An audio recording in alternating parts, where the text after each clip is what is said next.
just in the few moments before you came to us then out of that report, somebody shouted through the doors here at Resus, and it's been all hands on deck, and literally in the last few moments running out the door. And that just gives you an indication of the kind of pressure staff are under here. They have to work extremely hard under difficult circumstances. We need to be careful about what we show. We haven't got consent to show the patient who's coming in, so we need to pan off it if we see somebody coming in. Dr. James Risley is just walking back. Have you got a moment to talk to us? Thank you very much for taking the time out. We got the impression there was a bit of a crisis there. It's okay. What was... I mean, this is just part of the course, isn't it, when you're in trauma? Yeah, no, it's just an agitated, aggressive young chap. Okay. Who will be okay. Right, well, you can hear some of that noise. Our viewers at home will be hearing sort of, well, a man being restrained effectively, but only so he can receive medical equipment. 3 policemen with him at the moment, just holding him down. So we're going to get anaesthetist down to help quiet him down a little bit so we can treat him appropriately. And is this as a result, would you say, just from your medical opinion, of drugs or drink at the moment? Or? Tricky thing is with this chap is it looks like he's had a head injury. Okay. So the biggest problem we have down here is with people that you assume are drunk or have taken illicit drugs. They've also had a head injury, so it's quite tricky to know what's what. Oh, excuse me. Now, at the moment, we are having to relieve you because he's dashing around to the other side of Resus. Again, we need to be careful about what we can show. You can probably just see there is a bay just over the top of that station. Now, we don't have permission to film that, but what I can tell you is that Dr. James Risley is the team leader here for the trauma department. He's in charge of a team of surgeons, anaesthetists, nurses, and he has to keep a very cool head when everything is kicking off. And I can only paint a picture for you. It's very, very sensitive because we have people who are very, very ill. We have their family members standing within earshot of me. So it's difficult for them to hear me talking about some of their injuries as well. But they're in the best possible hands, and Dr. James Risley has gone to attend somebody in that bay, and he, as you can see, is a very quiet, very confident man, and we are assured everything is okay. But in the meantime, let me cross to my colleague Lisa Dowd, who is on the other side of this very busy hospital with her own patients. Over to you, Lisa. Thanks, Isabel. OK, Lisa, thank you very much. I'm sure we'll be speaking to you again in the next hour or so. Things have calmed down, I'm pleased to say, here in Resus. As you'd expect, it's unpredictable, things change at very short notice. And we were talking to the man in charge, Dr. James Risley, just a moment ago, and you got grabbed and taken over to the other side. What happened? Oh, a chap was vomiting, so it's not particularly exciting. But no, the thing with that chap is that because we were worried about a neck injury, he's fully immobilised. So they're lying on their back and they can't move. So if they vomit, it goes straight up, straight back down, and then it goes into the lungs and aspirate. So as soon as they look as they're going to be sick, we need to get at least 3 or 4 of us over there to log roll him, controlly roll him onto his side so he can vomit safely. Okay. So that's what happened there. And it was very, very quick. It was very impressive to see that they'd spotted it, that this was a worry, and had all hands on deck, and that's what you're trained to do. Well, the nurses here are fantastic. It's probably been quite obvious to you guys. The team here is awesome, and everything runs really smoothly, really well. And it makes everyone's job a lot easier because they know what they're doing. It is a tough job. A lot of people don't want to do it. I see you're a registrar. You've obviously decided you want to specialise in this. Why? You've got to be a little bit of a masochist, I think, to do ED. The hours are a bit antisocial, but the job is... I find it very interesting. It's great fun. You don't get bored, so it tends to suit doctors with kind of short attention spans.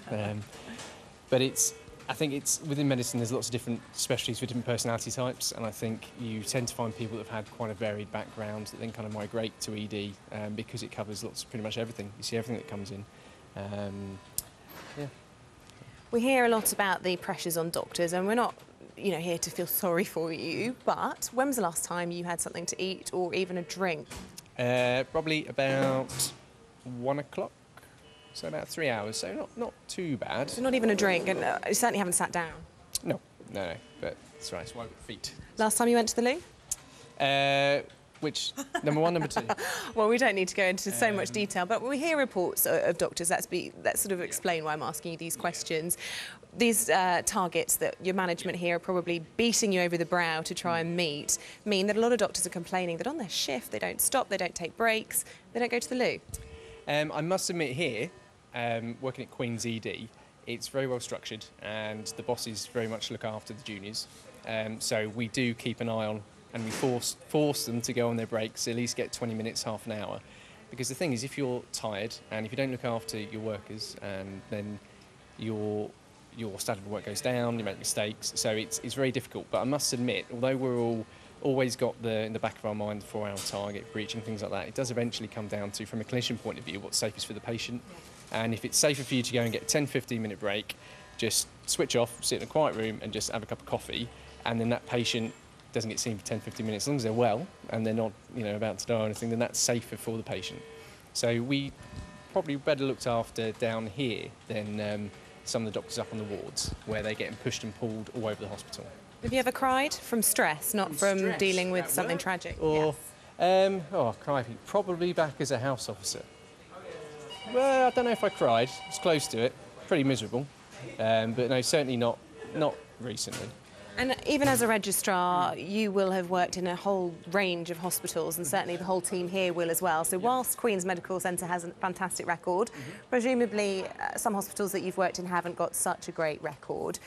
In the next few weeks in the autumn, we are expecting this review into urgent and emergency care. Yep. What would you say is the primary thing that needs to change to improve patients' experience and basically their long-term health? So it's interesting about patient experience, isn't it? Because patient experience isn't actually necessarily related to clinical care, is it? OK, well, what I mean by their experience is the best possible care, the best possible outcome. Care. So essentially what you need is numbers on the ground. You need staff in the department that are trained and know what they're doing. But you also need an infrastructure within the hospital and within the trust to be able to, because our job in ED is to assess the critically ill patient, identify what's wrong, stabilise them, and then identify where they need to go for definitive care. But you have to have somewhere for them to go safely and where they're going to get the right care. And so that's what we've got here. And so we know that any patient that walks through the door, we can do our job and that they're going to go somewhere and they're going to get the right treatment. So it's a combination of things, really. But that's why Queen's is so good. Yeah, well, it's really interesting to talk to you and to get that insight. Thank you very much for your time. We'll let you get on with your very important job. I have to say, if I was ill, he's the kind of calm-headed person that you want to receive treatment from. So let me just give you an update on where we are. We are in the trauma centre here, the resus room at Queen's Medical Centre. Just behind this curtain is a man with injuries the like of which I've never seen before. We can't talk to him, we haven't got consent. He has got significant wounds to his face. His family are comforting him. It just gives you an idea of the kind of thing that they're dealing with. There is a lady in the bay at the end. She was in a car crash earlier tonight. She is okay. Her family are with her. This is basically where the worst possible emergencies come, and we will be bringing you more throughout 24 hours here live at Sky. We are giving continuous coverage from the Queen's Medical Centre in Nottingham. We're trying to expose the challenges, the problems, the pressures on A&E, as well as the dedicated, committed and expert professionalism from the teams that treat them. Stay with us here on Sky News. We're back after this very short break.